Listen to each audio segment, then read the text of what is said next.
ఏం మోటో త్వరగా అందరికి గుడ్ న్యూస్ చెప్పేసాయి. ఇది గుడ్ న్యూస్ మాత్రమే కాదు, సూపర్ న్యూస్. ఇప్పుడు మీరు మమ్మల్ని టీవీలో మాత్రమే కాదు, జియో హాట్‌స్టార్ లో కూడా చూడొచ్చు. ఇందులో ఉంది అన్లిమిటెడ్ టూల్స్ ల మస్తీ, ప్రీమియం ఎంటర్టైన్మెంట్, ఇంకా live sports. Jio Hotstar, the world of infinite possibilities.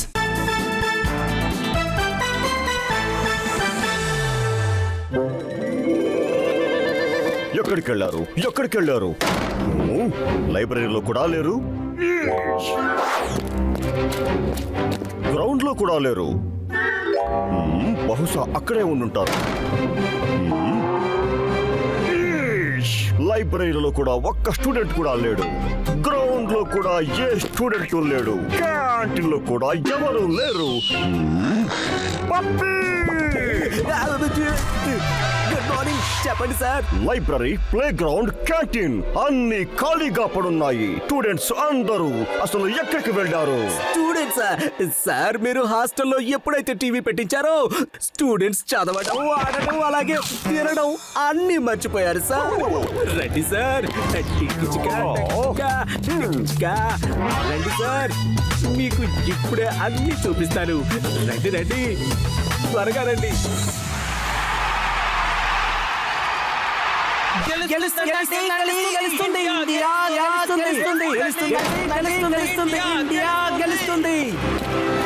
ఈ మ్యాచ్ లో ఎవరు గెలిచినా కూడా మీరు మాత్రం ఓడిపోతారు సార్. మీ బుద్ధిమంతులైన స్టూడెంట్స్ మీ కంట్రోల్లో లేకుండా అయిపోయారు. మాధవ్, రిమోట్ నా దగ్గరే ఉంటుంది. వెళ్ళు, అస్సలు ఉండదు. రిమోట్ నా దగ్గరే ఉంటుంది. ఎప్పుడు అంటుండే వాడిని ఫ్రెండ్షిప్ అంటే గోపాల్ ఇంకా మాధవ్ లా ఉండాలని, లేకపోతే ఉండకూడదని. కానీ ఈ రోజు ఒక టీవీ కారణంగా వీళ్ళ ఫ్రెండ్షిప్ లో దూరం వచ్చింది. అయ్యయ్యో, లేదు, ఇది నా తప్పు. అందుకే దీన్ని నేను సరి చేస్తాను. ఈ రోజు వరకు నేను చేయలేకపోయిన దాన్ని ఈ రోజు ఈ టీవీ చేసి చూపించింది. ప్రిన్సిపల్ సార్ కి గోపాల్ ఇంకా మాధవ్ల నిజ స్వరూపం చూపించిందిరా బాబా. ఈ టీవీని ఆపండి. ప్రిన్సిపల్ సార్, హాస్టల్లో ఒక టీవీ వచ్చేసరికి అందరూ చదవడం, ఆడటం, అలాగే తినడం కూడా మర్చిపోయారు. అంతేకాకుండా ఈ టీవీ గోపాల్ ఇంకా మాధవ్ లాంటి ఫ్రెండ్స్ ని కూడా ఒకరితో ఒకరు గొడవ పడేలా చేస్తుంది. అయ్యో, చీ. ఈ రోజు నుండి హాస్టల్లో ఈ టీవీ పెట్టకూడదు. అయితే పప్పి, జాగ్రత్తగా ఉండు. ఈ రోజు నుండి ఈ హాస్టల్లో ఏ స్టూడెంట్ కూడా టీవీ చూడకూడదు. ఎస్ సార్, నేనుంటుండగా ఈ హాస్టల్లో ఎవరు కూడా టీవీ చూడలేరు సార్. సరే, ఇక పని మొదలు పెట్టు. ఇదిగోండి సార్, పదండి, ఇక్కడ నుండి వెళ్ళండి. సార్ ఏం చెప్పారో విన్నారు కదా. ఏమంటారు? మీ 5 మ్యాచ్ కన్నా ముందే ఆల్ అవుట్ చేశారు కదా. ఏంటి పప్పీ షాట్ ఎలా అనిపించింది? గోపాల్, మాధవ్లు క్రికెట్ మ్యాచ్ చూడడానికి తప్పకుండా వస్తారు, కానీ చూడలేరు కదా. అంతకన్నా ముందే నేను వాళ్ళని పట్టుకుంటాను.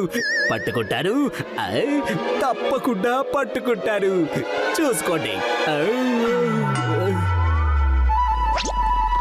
గొప్ప, ఇది ఇండియా ఫైనల్ మ్యాచ్, చూసి తీరాలి కదా. మనల్ని మ్యాచ్ చూడనివ్వకుండా ఎవ్వరూ ఆపలేరు. నువ్వేం చేయడానికి వచ్చావో అదే చేయడానికి. ఒకటి మనం గొడవ పడొచ్చు, లేకపోతే కలిసి టీవీ చూడొచ్చు.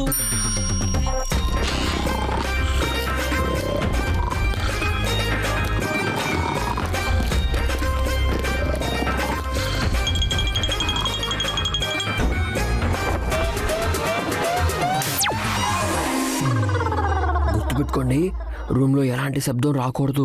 అలాగే అందరూ మేము నోర్లు మూసుకొని ఉండాలి. ఓకే?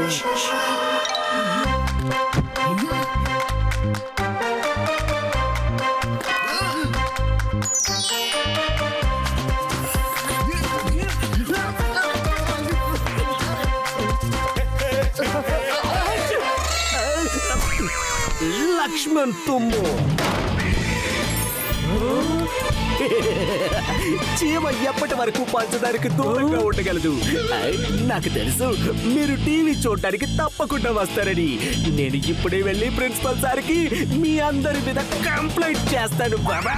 లక్ష్మణ్, నీకు అనిపించడం లేదా మన టీమిండియా కెప్టెన్ అచ్చం మన పప్పీలాగే ఉంటాడని. అచ్చం సేమ్ టు సేమ్. ఎగ్జాక్ట్లీ. మొహం విషయం వదిలేయండి, నాకైతే ఇతని బ్యాటింగ్ స్టైల్ కూడా పప్పీ బ్యాటింగ్ లాగా అనిపిస్తుంది తెలుసా. Wow, too good. అవునా, నన్ను కూడా ఒకసారి చూడనివ్వండి. అయినా ఇందులో ఏముంది, నేనైతే ఇంతకన్నా బాగా బ్యాటింగ్ చేస్తాను తెలుసా. నేను కాలేజ్ టీమ్ లో బ్యాటింగ్ చేయడానికి వచ్చినప్పుడు ఫీల్డర్స్ అందరూ కూడా గ్రౌండ్ బయట నిలబడేవారు. అదా ఎందుకు? ఎందుకంటే పప్పి బ్యాటింగ్ అంటే అర్థం సిక్స్ల మీద సిక్స్లు. బాల్స్ అన్ని తిన్నగా గ్రౌండ్ బయటకు వెళ్ళేవి బాబా. వావ్ పప్పీ, మీరు నిజంగా జీనియస్.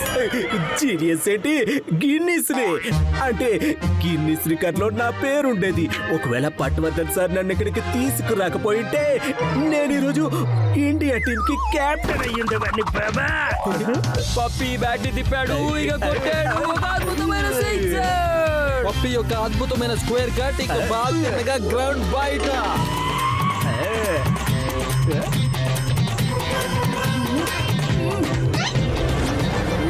ఒకవేళ ఇప్పుడు టీవీ ఆపి ఉంటే మరి పిల్లలందరూ ఎక్కడికి వెళ్ళారు?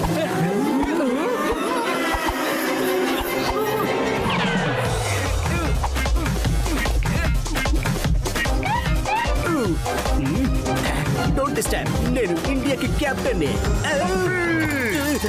పప్పి, నేను నిన్ను చూసుకోమని చెప్పాను. ఏ స్టూడెంట్ టీవీ చూడకూడదు అన్నారు, కానీ నువ్వు స్వయంగా ఇక్కడ టీవీ చూస్తున్నావా? చెప్పు. సార్, నేను కాదు, ఆ గోపాలిక మాధవ్ బ్యాచ్ చూస్తున్నారు సార్. నేను వాళ్ళందరినీ పట్టుకోవడానికి వచ్చా. ఆపు ఆపు, ఇక్కడ నువ్వు తప్ప ఇంకెవ్వరూ లేరు. నా బుద్ధిమంతులైన స్టూడెంట్స్ పేరు పాడు చెయ్యకు. ఒకవేళ నేను నిన్ను ఇంకోసారి టీవీ చూస్తుండగా చూశానంటే అప్పుడు అందరికన్నా ముందు నేను ఈ స్కూల్ నుండి రెస్టికేట్ చేస్తాను. Useless fellow. ఇప్పుడు చూస్తాను వాళ్ళు నా కళ్ళ నుండి ఎలా తప్పించుకుంటారో. నేనింక నా కళ్ళని మూసుకోనివ్వను. ఏం జరిగినా కూడా. నిద్ర నా కళ్ళ దరిదాపులు కూడా అస్సలు రాలేదు. గొప్పు, ఈ పాటికి మ్యాచ్ సెకండ్ ఇన్నింగ్స్ కూడా మొదలైపోయి ఉంటుంది. When are we going to watch? మనం టీవీ దగ్గరికి వెళ్ళలేకపోతే ఏమైంది? టీవీ మన దగ్గరికి రావచ్చు కదా.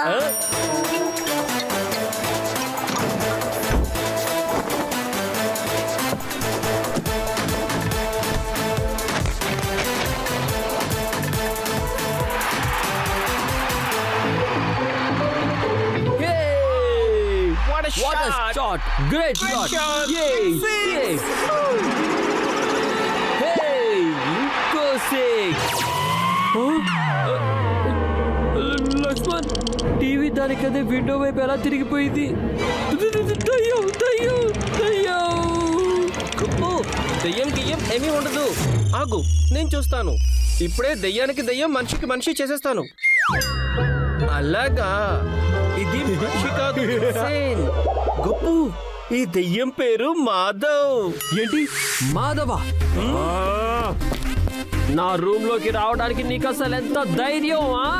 టీవీని రూమ్ లోకి తీసుకురావడానికి నీకు ఎలా ధైర్యం వచ్చిందో అలానే అర్థమవుతుందా నీకు? గొప్పు, విను, లెట్ ఇట్ బి.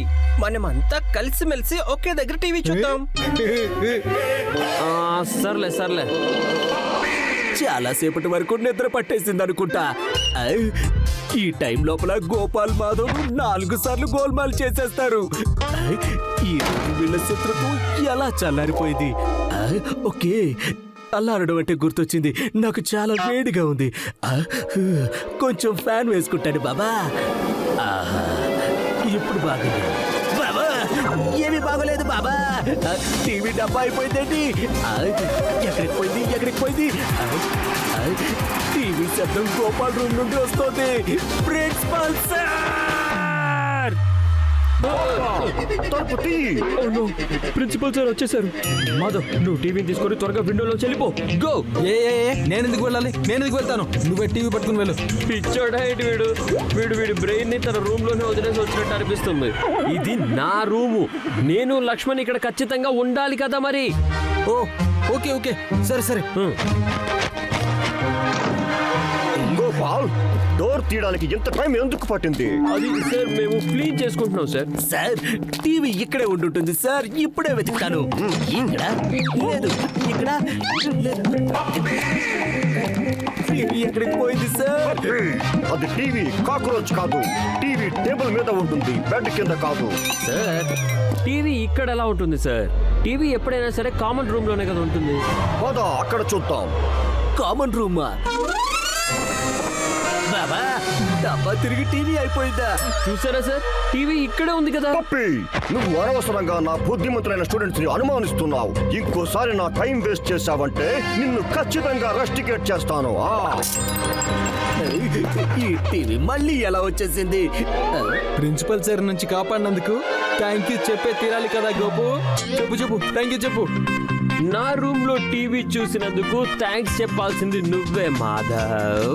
అయ్యో ఇదేంటి thank you thank you thank you అనుకుంటూ ఉంటారు బాబా.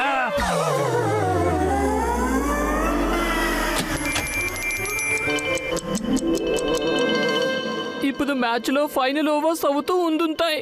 మన తదదాతతో మ్యాచ్ చూడాలని దాసిపెట్టిలేదు. ఐడియా. మనం మ్యాచ్ తప్పకుండా చూస్తాం. మాధవ్, రైట్స్ ఆపేసి దయ్యాద మ్యాచ్ చూద్దామా ఏంటి? డోంట్ వరీ గోపు, నేనున్నాను కదా. కరెంటు పోవడం మంచిదైంది. ఇప్పుడు ఆ పిల్లలు క్రికెట్ చూడలేరు. ఇక నేను ప్రశాంతంగా నిద్రపోగలను.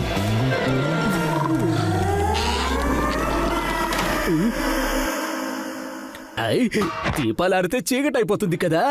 ఈ కాళ్ళ కిందకి వెలుగు ఎలా వచ్చింది? తప్పకుండా ఏదో గోల్మాల్ జరుగుతుంది బాబా. పట్టుకున్నాను. ఈసారి నేను పట్టుకొద్దని సార్కి చెప్పేస్తాను మీరు టీవీ చూస్తున్నారని. ఈ రూమ్ నుండి ఎవరు బయటకు వెళ్ళకూడదు. సడన్ గా ఈ కరెంట్ ఎందుకు పోయింది? ఈ స్విచ్చెస్ ఎవరు ఆపేశారు?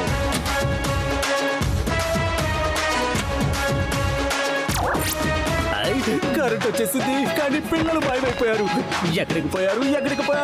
ప్రిన్సిపల్ సార్ కాదన్న తర్వాత కూడా పప్పి మళ్ళీ టీవీ చూస్తున్నాడు. లేదు, నేను కాదు సార్, అది పిల్లలే. పప్పి, ఇంకా నువ్వేం మాట్లాడొద్దు. ఇప్పుడు టీవీ హాస్టల్ నుంచి బయటకు వెళ్తుంది. ఇక నువ్వు స్కూల్ బయటకు వెళ్ళిపోతావు. సార్ నేను చెప్పేది ఒకసారి వినండి సార్. అమ్మయ్య, మనకి ఆ పప్పి బాధ వదిలిపోయింది. కానీ గొడవతో మ్యాచ్ కూడా పోయింది.